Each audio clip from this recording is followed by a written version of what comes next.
Bonjour, je vous propose dans cette deuxième vidéo de donner d'autres exemples pour trouver graphiquement l'expression d'une fonction affine en déroulant les étapes comme vous l'avez vu dans la première vidéo. J'ai donc ici représenté une fonction affine. On va donc dans un premier temps placer sur cette droite deux points qui sont sur le quadrillage. Alors on peut en choisir un premier ici et le deuxième on va le choisir ici. Donc ce sont bien deux points de la droite qui sont aussi sur le quadrillage.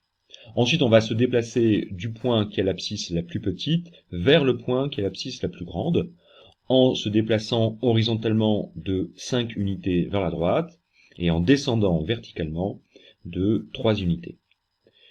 Si bien que le coefficient directeur ici vaut m égale moins 3 cinquièmes.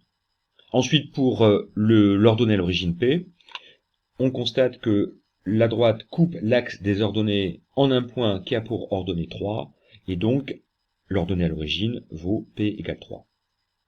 Si bien que l'expression de la fonction affine, c'est f de x égale moins 3 cinquièmes de x plus 3.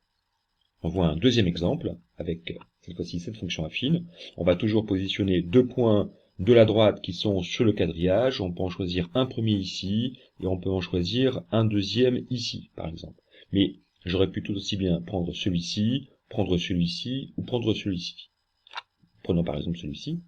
Eh bien, pour se déplacer du point qui est l'abscisse la plus petite vers le point qui est l'abscisse la plus grande, on va se déplacer de 4 unités horizontalement vers la droite, et ensuite on va descendre de 8 unités, si bien que le coefficient directeur m vaut moins 8 sur 4, qu'on peut simplifier en moins 2.